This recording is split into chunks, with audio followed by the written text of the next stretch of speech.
Bienvenue à toutes, bienvenue à tous à cette conférence. On espère qu'elle sera pratique, utile, impactante, avec la joie que j'ai d'avoir un panel de grande qualité. D'ailleurs, je ne sais pas avec NFT Biarritz comment vous avez fait pour rassembler un panel aussi riche et complémentaire. Et je vais prendre quelques minutes par respect pour présenter les panélistes afin de voir à quelle chance on a aujourd'hui pendant cette conférence. Je vais commencer par toi, Valéria. Bienvenue. Bien entendu, j'ai un anti-sèche parce que quand même, lorsque j'ai parcouru ton parcours, j'étais incapable de mémoriser tout ça. Donc je me suis dit, il faut absolument que j'ai un anti-sèche. Donc après un parcours dans la relation client au sein des grandes entreprises du secteur d'énergie, en fait, je me suis appuyé sur la description LinkedIn, en tout cas, je l'ai trouvée très intéressante. Dans le domaine banque, assurance, elle était élue, depuis le 18 juin 2017, députée de la 3e circonscription de la Loire. C'est vraiment intéressant d'avoir parmi les panélistes et des personnes dans la politique, membre de la Commission des finances et d'économie générale et du contrôle budgétaire, coprésident du groupe d'études d'assurance, président du groupe d'amitié Franck-Ukraine, membre de l'EPS-CST, co-rapporteuse d'une mission d'information sur une plateforme numérique, secrétaire d'une mission d'information, bâtir et promouvoir une souveraineté numérique nationale et européenne, secrétaire du groupe d'études, entrepreneuriat au féminin, start-up, PME, ETI, ancien vice-président de la commission d'affaires économiques. Elle est membre de la délégation parlementaire à l'Assemblée parlementaire de coopération économique Mer de la Loire. On accueille Valéria. Je suis vraiment ravi de t'avoir parmi nous. Merci beaucoup. Merci. Après, je passe à notre James Bond qui est venu à la dernière minute. Il a réussi à venir malgré les incertitudes de la SNCF. Donc, en l'occurrence, notre cher ami Monsieur Arnaud Touati, aussi, qui a un CV aussi long que je vais essayer de résumer, si je peux. Avocat dédié aux startups, aux nouvelles technologies. Il accompagne depuis plus de 10 ans les startups avec une approche novatrice, avec tous les outils modernes qu'on peut avoir, les stacks, les Trello, les signatures électroniques, les contrats, etc. Il est quand même parmi les avocats transparents dans le paiement, automatisé des honoraires. Donc la personne qui le contacte, il n'y aura pas de problème, il n'y a pas de surprise dans le paiement. C'est surtout ça, c'est magnifique. Après un parcours universitaire en France et aux États-Unis, il a travaillé en banque d'affaires et dans plusieurs cabinets d'avocats anglo-saxons reconnus sur la place de Paris. Il a ensuite fondé le cabinet Alto Avocat en 2015, devenu le célèbre, depuis 2019, #avocat, au sein desquels il dirige le pôle contrat IP IT. Fort de son expérience dans le lancement et l'accompagnement d'entreprises innovantes, je pense que parmi nous et parmi vous, il y en a des entrepreneurs innovants. Il développe une expertise particulière dans le domaine de nouvelles technologies et plus particulièrement dans l'intelligence artificielle, la blockchain, ICO, STO, NFT, Web3, tout ça, c'est son domaine. Bravo à toi, cher Arnaud Touati. Bienvenue. Et ce n'est pas parce que c'est moins intéressant des trois. Florent Trépeau, il a quand même une expérience aussi riche, président fondateur de la société suisse Europe qui est en cours de création, responsable du département digital Wealth Manager, il assure la relation client et le développement commercial de la société auprès d'un réseau de partenaires, cofondateur, directeur général de pôle création reprise session de la société Ornumi. Il accompagne des structures de toute taille, donc si vous avez besoin, il est là. Et il est quand même, c'est quand même un domaine auquel tu l'as bien dit, que tu aimes beaucoup, c'est le secteur de l'hôtellerie, la restauration, et il accompagne à différentes étapes clés des activités. Il est enfin président fondateur de la société Orbis Consulting. Il propose des services de conciliation, de coaching patrimonial, très intéressant, ainsi que les aides de gestion financière, juriste et financier de formation. Il accompagne et conseille les chefs d'entreprise et les family office, les gestions de patrimoine, structuration et professionnel, exercé au sein des structures de toute taille et il s'est spécialisé dans la clientèle internationale et l'attachement sur le secteur, comme je l'ai dit. Il est passionné de technologie, de blockchain, cryptoactifs par laquelle il investit de façon anonyme et en même temps, il s'intéresse aussi au projet DeFi depuis 2017, auquel il est en train de démocratiser cette classe d'actifs. Voilà, j'ai tout dit. Je pense que je n'ai pas tout dit. Voilà, bienvenue à toi, cher Florent. On l'applaudit. Merci à vous. C'est important pour moi de vraiment donner l'aperçu des panélistes parce que ça permet à vous d'avoir la nuance de chaque question qu'on pose et les réponses que vous allez avoir. Ça vous permet à la fin, s'il y a une ou deux questions que je n'ai pas choisies, auxquelles vous pouvez rebondir, bien entendu. On est à une intersection de chemins. Bien entendu, le service juridique est très important lorsqu'on lance une affaire ou une entreprise. Vous savez très bien ce qui s'est passé en 2017 avec la débâcle des ICO. Après, ça commence à revenir. Maintenant, lorsqu'on lance une affaire, on a besoin d'avoir des conseils avisés avec aussi bien en finance, en juridique et aussi un accompagnement avec un maître conseil. C'est eux qui peuvent donner une nuance selon ce que vous êtes en train de faire et réussir. Aussi, vous avez besoin d'avoir l'interaction du poids juridique selon le profil des personnes que vous avez. Ils ont tous un pied et 4 orteils dans le numérique, dans le start-up, dans la politique ou tout simplement dans le réglementaire. Et je pense que les questions que je vais leur poser, ils auront des nuances complémentaires à 360 degrés pour nous. Heureusement, pour sortir de cette conférence, je trouve que le titre est très ambitieux et 45 minutes ne suffira pas pour faire le tour. En tout cas, on va essayer. On va commencer. Je commence par toi, Florent. Une présentation courte. Je sais que peut-être une partie maîtrise, mais peut-être quelques personnes qui se sont fait embarquer par le titre. Une présentation des fondamentaux de la Web3 et de ses éléments clés. Succincte, s'il te plaît. Je vais être très rapide. Simplement pour planter le décor, pour ceux qui ne l'ont pas forcément en tête, quand on parle de Web3, il faut comprendre qu'est-ce qu'on appelle le Web 1 et le Web 2. Simplement, le Web 1, c'est le Web 1 d'origine, c'est le web où vous naviguez, vous allez juste consulter des pages, c'est les blogs qu'on avait à l'origine, c'est les premiers explorateurs web, ça court grosso modo jusqu'aux années 2000. Ça a découlé sur le Web 2, que vous connaissez tous avec les réseaux sociaux, où là c'est plutôt un web participatif, où vous allez produire en tant qu'utilisateur, donc du contenu. Et enfin le Web 3, pour faire simple, c'est la fusion des deux premiers, mais où là en plus c'est un web plus intelligent, où vous allez pouvoir, grâce à ce que je vais vous expliquer juste après, reprendre le contrôle de votre data, puisque une des grosses critiques du Web 1 et du Web 2, c'est que les géants de la tech contrôlent toutes vos données, les stockent, les exploitent, et prennent des positions hégémoniques qui empêchent l'émergence de nouvelles concurrences. Vous validez mes deux copanélistes sur ça ? C'est ça. Super. Parfait. Donc ensuite, quand on parle de Web 3, il faut comprendre que cette révolution, elle s'appuie en fait sur 3 éléments essentiels. Le tout premier, j'en parlais juste avant, c'était le problème de centralisation du Web 2. Le Web 3, c'est la décentralisation via la blockchain. Je pense que vous y êtes tous sensibilisés, je n'ai pas besoin de développer plus. Le deuxième élément clé qu'il faut comprendre quand on parle de Web 3, c'est le nouveau mode d'organisation que sont les DAO, Decentralized Autonomous Organization. Concrètement, une démocratie participative qui permet, à l'image par exemple d'une entreprise, d'avoir l'ensemble de ses intervenants, du balayeur au PDG en passant par le stagiaire ou autre, de pouvoir voter et prendre position pour décider de l'avenir du projet. Et enfin, c'est des nouveaux modèles de détention et de création de valeur que sont les NFT et les crypto-assets. Merci beaucoup, Florent, de cette introduction. Là, je vais passer directement, vu qu'on va planter le décor sur les enjeux du Web3, en m'adressant à toi, chère Valéria, en te posant une question. Bien entendu, on ne va pas rentrer au fond, parce qu'on aura l'occasion de rebondir tout à l'heure. Quels sont les enjeux ou quels sont les défis juridiques et réglementaires auxquels le Web3 est confronté, selon toi ? Le Web 3 est finalement comme le reste des innovations, il est confronté aux enjeux, et l'Union européenne le soulève aujourd'hui, de la protection des utilisateurs et l'interaction des professionnels entre eux, de manière à ce qu'il y ait du respect des réglementations déjà en cours. Un contrat reste un contrat, qu'il soit smart ou pas. S'il est conclu entre deux parties ou plusieurs parties, il doit être respecté. Donc finalement, il n'y a pas de nouveauté en termes d'enjeux.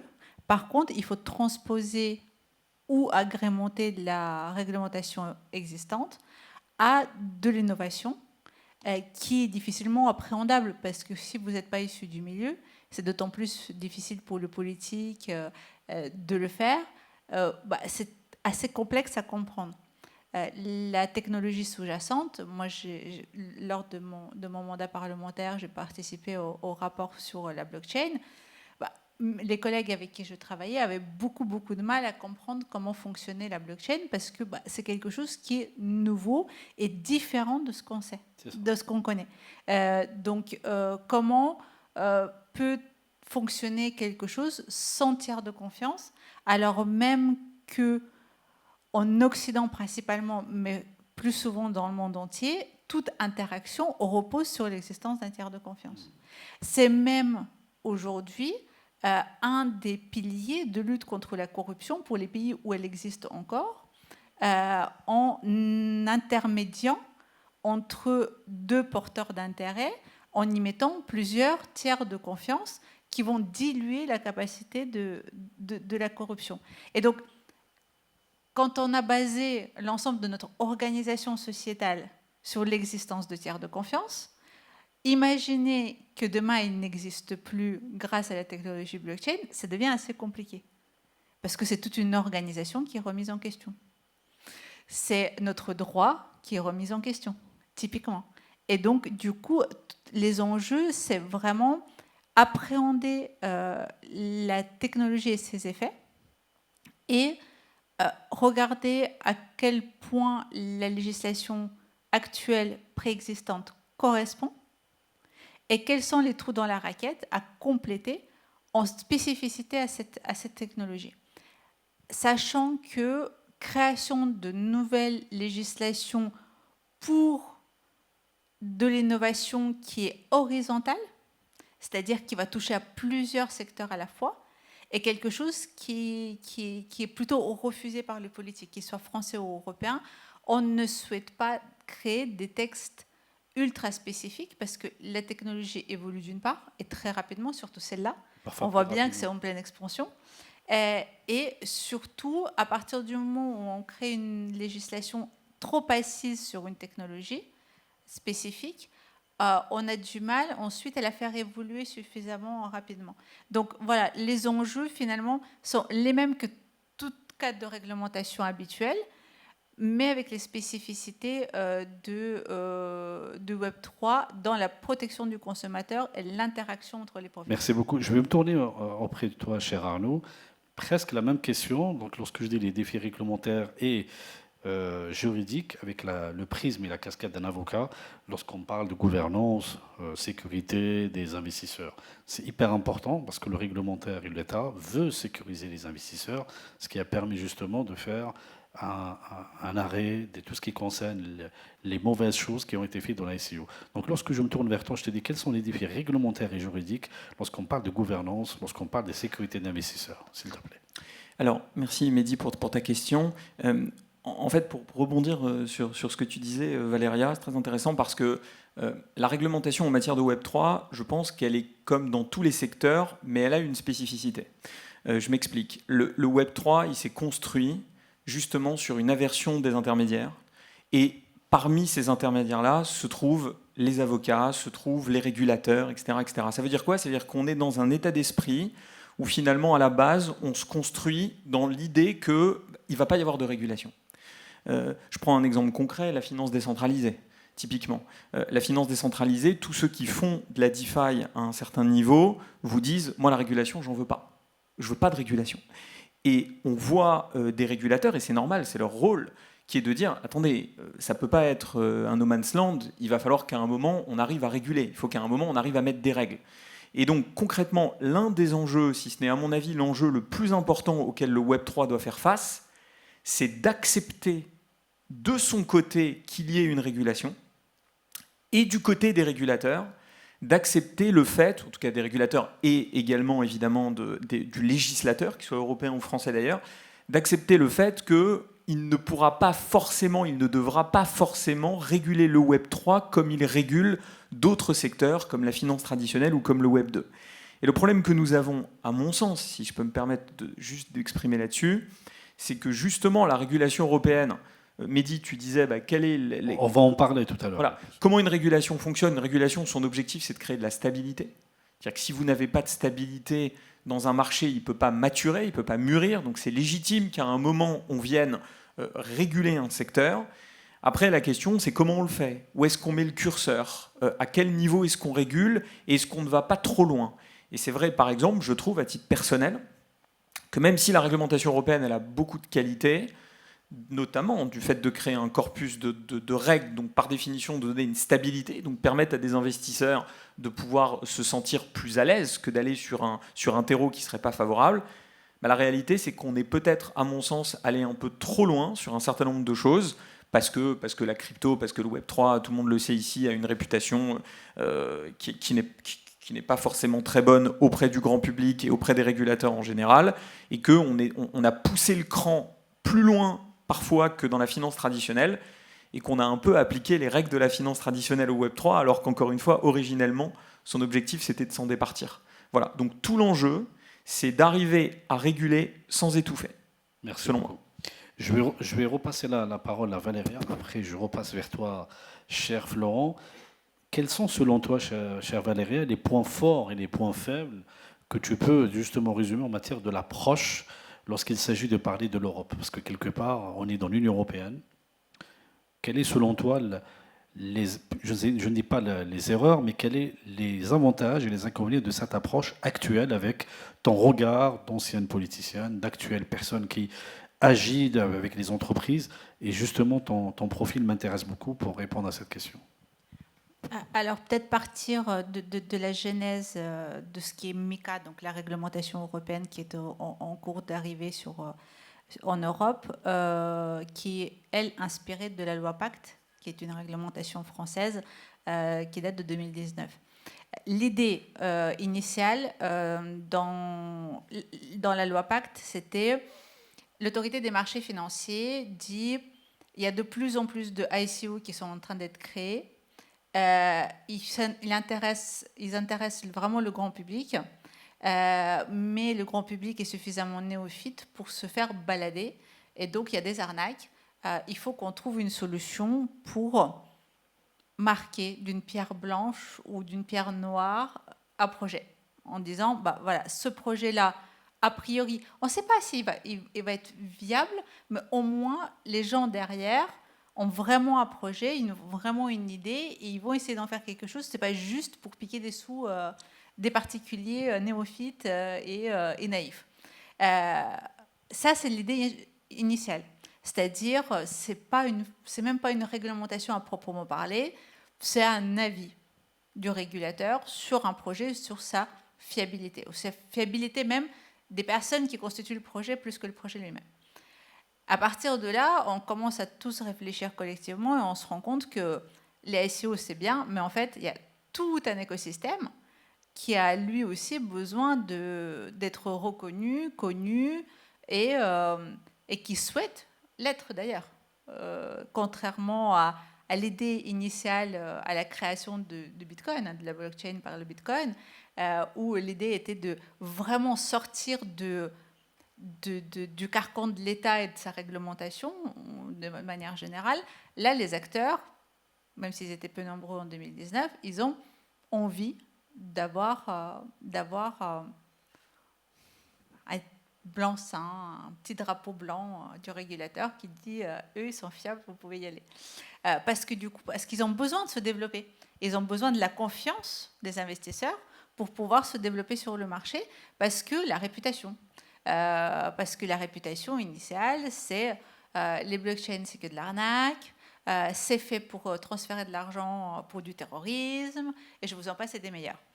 Et donc, du coup, c'est pas avec cette image-là que vous développez un écosystème et que vous faites du business. Et donc, on a travaillé sur le sujet pour donner suffisamment d'air à l'écosystème pour qu'il puisse se développer donc, sans avoir une réglementation lourde, et à la fois lui donner suffisamment de légitimité pour que la confiance se crée entre les investisseurs et l'écosystème du Web3, qu'on n'appelait pas encore à l'époque Web3 d'ailleurs, et pour que l'écosystème puisse se développer grâce à cette confiance.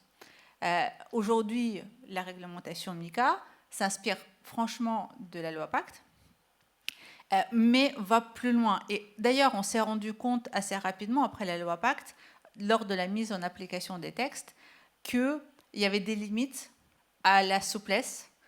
Typiquement, la réglementation de la lutte contre le blanchiment d'argent s'applique indifféremment aux marchés financiers et aux acteurs de Web3 parce que justement ça permet d'enlever ce fichu doute sur le financement du terrorisme, entre autres. Mais de fait, ça vient, et tu avais raison sur le sujet, ça vient contredire l'idée générale et initiale de la blockchain, c'est-à-dire sortir complètement du carcan de la réglementation et de l'existence des États et de leur autorité. Donc, l'approche européenne aurait pu être pire, clairement. Elle aurait pu être beaucoup plus dure en termes de réglementation, en termes de mise en œuvre, en termes d'exigence. Elle est aujourd'hui un équilibre entre la protection du consommateur et la protection du marché européen. Très bien. Je vais rebondir justement avec la même nuance de question. À toi, Florent. Merci beaucoup, Valéria, pour cet éclairage. Entrepreneur, j'allais dire homme d'affaires, consultant, conseiller, coach, à l'écoute des family office, à l'écoute de la gestion de patrimoine, j'ai envie de te poser la même question, pas forcément aller trop dans le détail. Comment toi, tu vois cette approche ? Quels sont les points forts et les points faibles? Si on te donnait le pouvoir de décider, de dire comment tu aurais aimé que les choses se font, quels sont selon toi ces points forts et points faibles de cette approche actuelle que nous subissons tous? Alors, de ta vision de consultant, conseiller, entrepreneur, etc. Là, tu me poses une double question. Qu'est-ce que j'aimerais avoir comme réglementation et comment je perçois celle actuellement? Je vais me permettre de répondre en 2 temps rapidement, très rapidement. Aujourd'hui, je pense, et encore une fois sans langue de bois, qu'on a les mêmes problèmes dans le Web3 que dans le Web traditionnel. C'est-à-dire que si la réglementation n'est pas adaptée, si par exemple on ne reconnaît pas en Europe le statut d'un DAO qui est une entité juridique et donc qui peut prendre des décisions, si on ne reconnaît pas en France le fait qu'un NFT puisse avoir un actif sous-jacent, immobilier, une action ou autre, si finalement on ne donne pas l'opportunité aux porteurs de projets, aux entrepreneurs et aux investisseurs d'atteindre et de réaliser ce qu'ils souhaitent, eh bien ils vont aller le chercher ailleurs. Ils vont faire du dumping. Je veux dire, aujourd'hui, il suffit d'aller, alors je ne vais pas citer, mais bon, on pourrait dire Gibraltar, on pourrait dire la Suisse qui est très bien, bref, et d'autres endroits où on va trouver à la fois un régime fiscal de faveur et une reconnaissance juridique. Donc je pense que d'abord, il faut pas pointer du doigt le Web3 en disant aujourd'hui le Web3 a un problème, la réglementation n'est pas adaptée. C'est non, au global, on a une souveraineté européenne à défendre, on a une uniformisation fiscale, juridique, comptable à mettre en place. Et ça, c'est des chantiers qui sont historiques. Donc, je ne vais pas mettre un coup d'épée dans l'eau. Je trouve que, on l'a dit tout à l'heure dans la conférence où on parlait de MiCA, c'est très bien de vouloir créer un passeport européen. C'est très bien de vouloir défendre notre souveraineté, donner des moyens à nos acteurs de se développer. Mais je rejoindrai Arnaud, il ne faut pas trop réguler. Je pense que c'est ça le mot d'ordre et on va attendre la suite je pense, dans les MiCA 2 et MiCA 3 qui vont arriver. Maintenant, sur quel cadre moi je verrais en tant que porteur de projet, même entrepreneur et conseil, finalement, ça recoupe ce qui a été dit en fait juste avant. Il faudrait déjà que les régulateurs comprennent qui bâtit, pourquoi ils le font, quelle est la philosophie derrière, créer un droit propre et pas adapter une réglementation.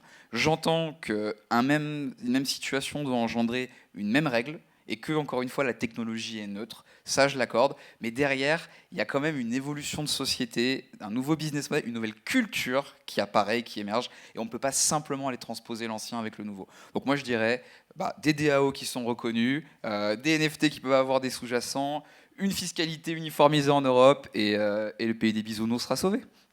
Merci beaucoup. Je me tourne vers toi, cher Arnaud. En petit mot, est-ce que tu pourras nous dire un aperçu des réglementations, des directives juridiques qui touchent de près ou de loin le Web3 en Europe actuellement? Donc on a parlé de MiCA. Est-ce qu'à part MiCA, il y a autre chose qui touche? Qu'est-ce que tu en penses? Qui touche de près ou de loin? C'est pas ce que j'en pense, c'est ce qu'il y a ou ce qu'il n'y a pas. Et là, en l'occurrence, effectivement, la réglementation MiCA, c'est ce qui va véritablement piloter le regulatory en Europe. Ça arrive début 2025. C'est en 2 temps, puisqu'il y a une réglementation sur les stablecoins, et puis après, il y a une réglementation plus large qui va rentrer. Là où c'est intéressant, et effectivement, je rejoins ce que tu dis, Florence, c'est super important d'ailleurs, c'est qu'en fait, encore une fois, la démarche de réguler, elle est bonne. Le problème, c'est que, comme l'a dit Florent au tout départ de son intervention, la base du Web 3, c'est d'éviter de retomber dans les écueils du Web 2.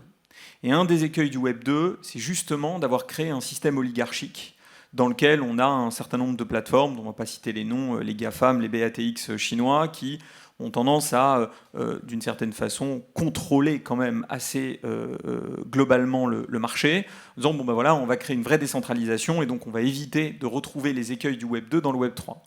Sauf que, on prend l'exemple de Mika typiquement, tout le monde a déjà dû entendre parler, dans le cadre de la loi Pacte notamment, de ce qu'on appelle les PSAN, c'est-à-dire les prestataires en services sur actifs numériques. Bon, c'est très bien, c'est une réglementation qui est carrée, qui est propre et qui permet de s'assurer bon an mal an que les acteurs font bien leur travail, et c'est le cas dans leur très très grande majorité, en quasi-exclusivité.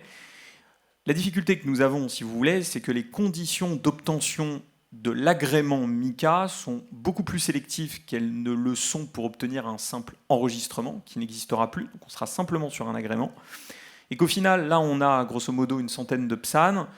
Il est fort peu probable qu'on ait autant de CASP, qui est l'acronyme européen, on en aura probablement beaucoup, beaucoup moins. Et la difficulté que nous avons, c'est qu'en réalité, nous n'avons pas, à l'heure d'aujourd'hui, du point de vue réglementaire, des mécanismes qui permettent à des sociétés d'aller s'agréger à ces CASP pour bénéficier de leurs services. Lorsque vous travaillez dans la finance traditionnelle, vous entendez souvent parler d'agents. Un agent de prestataire en service sur investissement, un agent prestataire en service de paiement. Ça veut dire quoi? Ça veut dire que vous pouvez aller vous agréger à une société qui elle-même va être régulée, va être agréée. Là, vous n'avez pas d'agent de CASP. Autrement dit, si demain, sur les 100 PSAN, vous en avez 15 ou 20 qui sont CASP, ben en réalité, l'oligarchie que vous vouliez éviter, l'oligarchie du Web 2, ben concrètement, vous risquez de la revoir dans le Web 3. Et donc finalement, c'est ça le point... Le fil un petit peu conducteur de ma pensée, c'est que il ne faut pas que cette réglementation elle soit trop sélective et qu'au final, qui trop embrasse mal étreint et qu'on aboutisse à ce que finalement l'écosystème soit un petit peu étouffé. J'espère que ça va se détendre un petit peu. Il y a des règles qu'on attend au niveau européen, des règles d'application. Donc j'espère qu'effectivement on va avoir un certain nombre de souplesses qui vont émerger. Et j'espère que les NFT et j'espère que la DeFi ne seront pas, encore une fois, tués dans l'œuf, parce que les États-Unis, eux, n'attendent pas. On nous dit c'est le Far West, etc. aux États-Unis. Bon, moi, je pense que la réglementation qui va venir aux États-Unis sera probablement plus pragmatique, en tout cas c'est probable, et plus business-oriented que la position européenne. Donc il faut être vigilant là-dessus. On a déjà du retard dans le Web 2, faudrait éviter que, enfin, dans le Web 3 aussi, naturellement, mais il faudrait éviter que ce retard se creuse davantage. Merci beaucoup Arnaud. Donc quelque part, tu me tends la perche. On a dressé le bilan, plus ou moins de la constatation auquel on partageons tous. Mais si on veut aller dans la troisième partie de notre conférence sur les propositions, et je suis ravi d'avoir un panel assez varié. Si je me retourne vers toi, cher Valéria, qui a déjà été députée, qui a déjà vu que tout le monde ne partage pas cette notion d'aller au fond des choses, de comprendre que la blockchain n'est pas simplement un simple lobby par laquelle il y aura des personnes qui vont utiliser pour le terrorisme, etc., et que ce n'est pas forcément réducteur aux crypto-monnaies, mais beaucoup plus forte, parce qu'il y a des structures qui peuvent se lancer, il y a des entreprises innovantes qui peuvent se créer là-dessus. Quelle proposition clé? Je sais que la question elle est vaste, elle est compliquée, elle est difficile. Si dans l'auditoire il y a des personnes qui ont des connexions avec le monde politique, pour avoir à soutenir des projets Web3 tout en sécurisant les investisseurs, quelles sont les propositions? Vu que j'ai participé à la rédaction de la loi Pacte, je ne vais pas me dédire, donc ça va être compliqué. Non, mais clairement, si je devais améliorer la loi Pacte, il aurait fallu peut-être deux choses. Améliorer le droit au compte, clairement l'accès à la bancarisation des professionnels. On n'est pas complètement allé jusqu'au bout et si j'avais le pouvoir, je l'aurais fait. Et je pense que Mika va agir énormément là-dessus. Par ricochet, du fait d'avoir une harmonie européenne, ça va de fait obliger les secteurs bancaires à réagir. Et le deuxième sujet, peut-être mieux impliquer le conseil traditionnel dans la construction du marché lié au Web3. Parce que les investisseurs en France ont plutôt tendance à faire confiance à leurs intermédiaires habituels en termes de gestion de leur patrimoine. Et je pense que c'est un réel levier pour permettre au Web3 de se développer rapidement grâce aux conseils dits traditionnels. Parce que s'il y a une coopération, le conseil traditionnel sera plus à même à comprendre les intérêts et les enjeux de la diversification du patrimoine de leurs clients vers le Web3, parce que c'est l'avenir, clairement. La question, je pense, ne se pose plus. Et ça permettrait aussi, en toute confiance, à l'écosystème du Web3 de se développer en ayant accès à plus d'investisseurs possibles qui seront sécurisés par le conseil tradi. Si j'avais ces deux choses à ajouter. Et puis, plus globalement,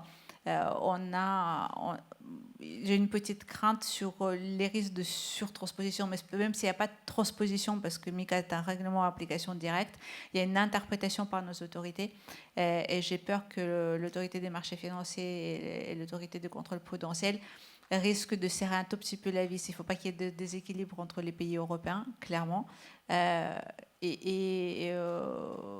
traiter le Web3 comme quelque chose de naissant et au quoi il faut vraiment donner l'opportunité de se développer, faute de quoi, Arnaud avait raison, on risque de passer en deuxième, voire en troisième position, et ce qui va nous écraser encore sur le marché. C'est le cas des stablecoins, on a déjà raté le coche, ce serait dommage qu'on enchaîne. Voilà. Est-ce qu'il faut, par exemple, avant de poser la question à Florent, est-ce que peut-être il faut rendre les débutés de la culturation plus technique, ou est-ce qu'il faut absolument que dans le monde professionnel, entreprise, via le MEDEF et toutes les organisations qu'on peut trouver sur la place, de se rapprocher le plus possible des débutés? Parce que j'ai l'impression qu'il y a deux mondes, ils ne se communiquent pas, il n'y a pas de consultation, il y a l'un qui subit l'autre. Si, il y en a. Alors, l'évangélisation est nécessaire. Clairement, le secteur est totalement méconnu du grand public, et si aujourd'hui il y a des gens qui s'intéressent, ils s'intéressent qu'à la partie investissement et la rentabilité que ça peut apporter, mais le reste de l'écosystème est quasiment méconnu. Donc il faut continuer à faire de l'évangélisation, faire ce qu'on est en train de faire, faire des conférences, en parler. Effectivement, dans le monde politique, alors surtout à l'Assemblée nationale, il y a eu un grand nombre de parlementaires qui étaient très tech, IA, blockchain, la régulation des plateformes, la cyber entre 2017 et 2022, et ça s'est perdu. Et vu le niveau et la qualité de débat d'aujourd'hui, ce n'est pas malheureusement la priorité de mes anciens confrères et consoeurs. Et ça s'est beaucoup perdu. Et donc, du coup, le politique pèse moins sur ces questions, mais il faut continuer à promouvoir. Et aujourd'hui, on a des très bons représentants du secteur qui font le job. Enfin, je veux dire, merci beaucoup. Il y a pas de... Adan fait le job, clairement. Est-ce que peut-être il faut avoir plus que l'Adan? Quelle est la position de toi, Florent, du côté entrepreneur, conseiller, etc., pour améliorer le dialogue et peut-être infléchir tout ce que nous allons subir de MiCA 1, MiCA 2, MiCA 5, je ne sais pas quoi?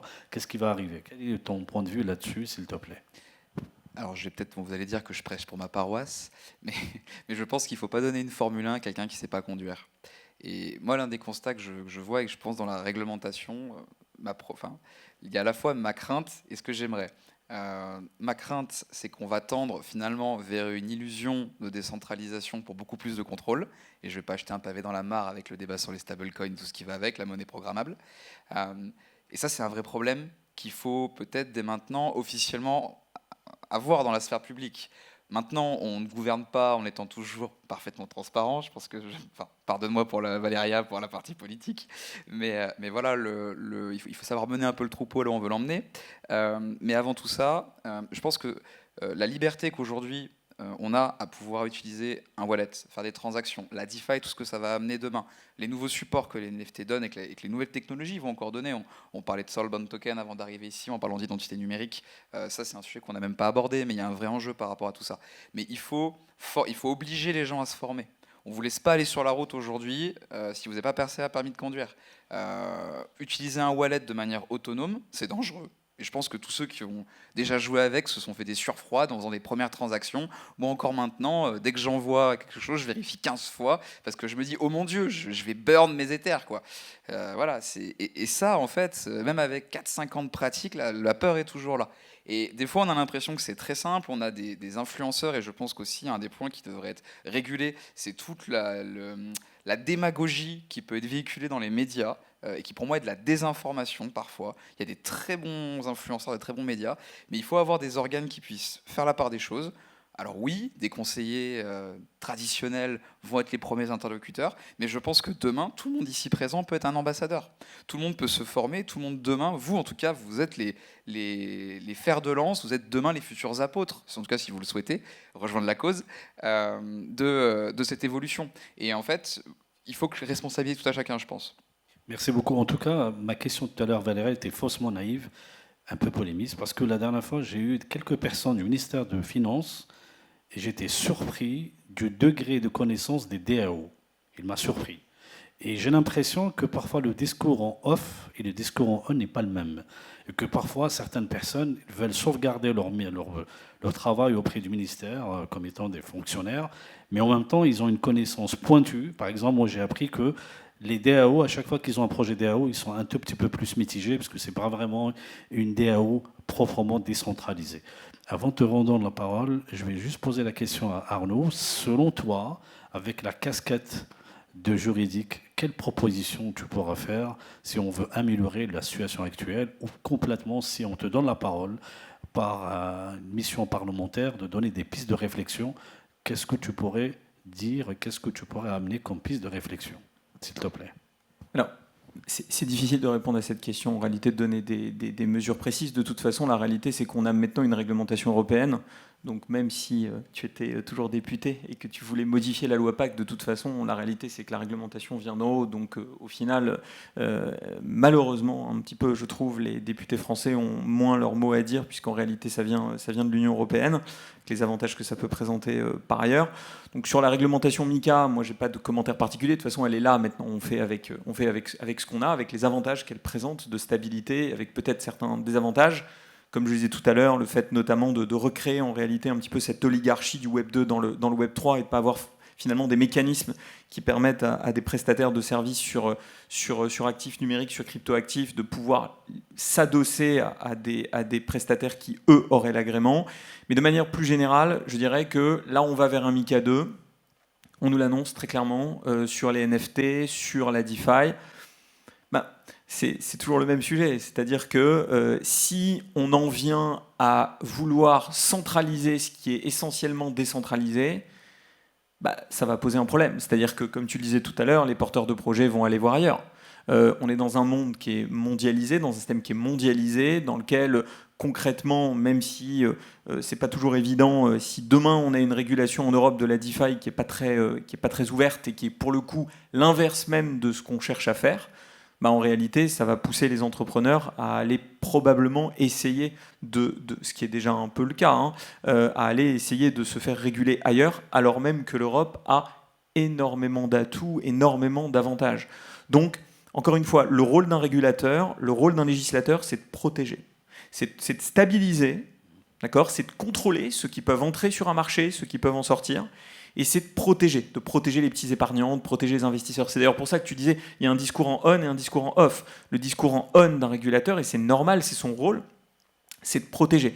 Après, il faut encore une fois trouver un juste milieu entre une protection qui serait trop importante et qui finalement nivellerait un peu le niveau par le bas, et une protection qui est quand même nécessaire pour nous éviter que peut-être nous on ait notre propre FTX, que demain nous on ait nos propres difficultés. Voilà, donc c'est une question d'équilibre, vraiment. Merci beaucoup. Là, je vois que l'ancienne conférence nous a croqué quelques minutes et on rentre dans la conclusion. J'aurais bien aimé qu'on termine avec une conclusion heureuse, que finalement la situation actuelle en France n'est pas tout à fait malheureuse. Et j'aimerais bien vous donner quelque chose d'assez compliqué, de conclure cette belle conférence, chacun à votre tour, avec des mots, avec vos remarques par rapport aux questions auxquelles vous avez répondu et quel message on pourrait renvoyer. À toi, chère Valéria. Je voulais juste revenir quelques secondes sur ce que tu disais il y a quelques instants. L'incompétence de la fonction publique française est un mythe. Je veux dire, il faut arrêter avec ça. Et les gens incompétents Je suis tout à fait d'accord. existent partout, mais c'est une minorité. La plupart du temps, ils sont compétents. Par contre, il y a, au-delà de la compétence, il y a un agenda politique et puis il y a surtout la capacité du grand public d'accepter et d'appréhender une législation.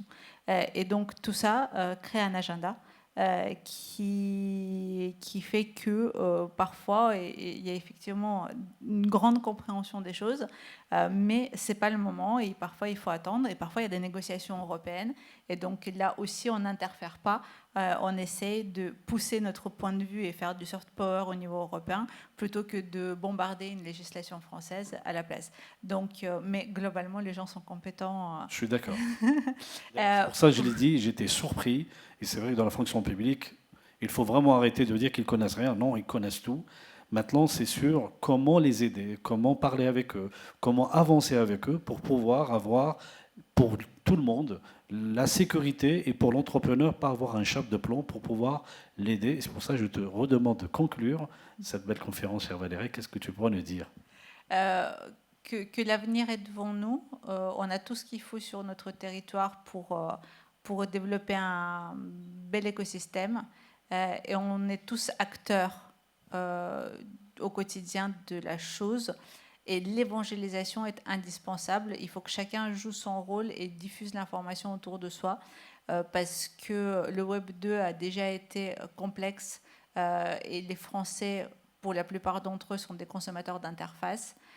Si on continue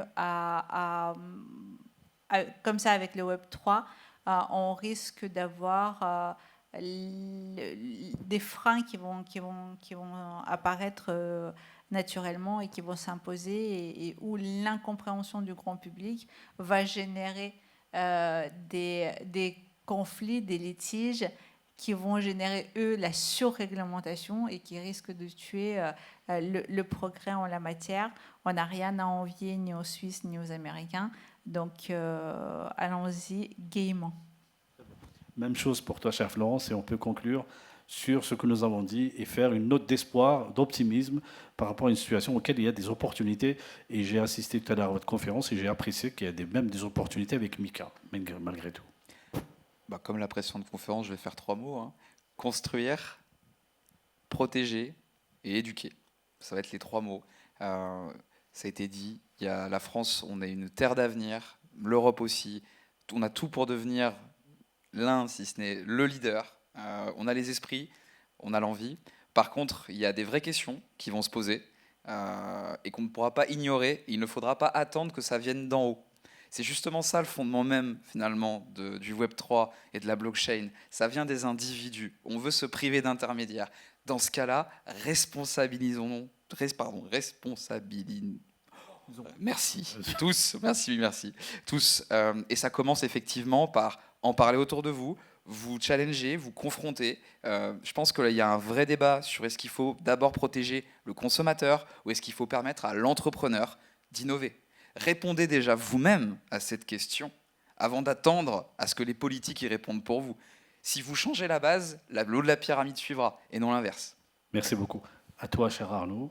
Très bref également, ça a été dit tout à l'heure par Valéria, l'avantage c'est qu'on a une réglementation européenne qui est très proche de la réglementation française. On sent la genèse de la transmission, la filiation entre la réglementation française et la réglementation européenne, ce qui est un vrai atout selon moi pour l'écosystème français. On a des régulateurs qui travaillent très bien, qui sont très intelligents, qui vont au fond des choses, et ça c'est aussi extrêmement appréciable. Et il ne faut pas le nier non plus, on a un écosystème, notamment en termes d'aide publique, qui est puissant en France, avec évidemment la BPI en toile de fond, avec des gens qui commencent à comprendre très bien, qui font plus que commencer d'ailleurs à comprendre très bien le Web3, et il faut s'en servir aussi pour pouvoir développer, justement, on parlait des investisseurs tout à l'heure, ça passe aussi par l'investissement évidemment privé, mais aussi public. Voilà. Et on est les meilleurs du monde en matière d'investissement public, il faut qu'on le reste, notamment au Web3. Merci beaucoup. Je remercie les panélistes Valéria, Florent et Arnaud pour cette conférence. Je sais que la suivante, elle est à vos portes. Je remercie aux éditeurs qui nous ont écoutés. J'espère qu'elle a été impactante et intéressante pour vous. Vous pouvez échanger avec les panélistes après la conférence. Bien entendu, c'est des professionnels et vous pouvez échanger avec eux. Merci beaucoup à vous. Merci.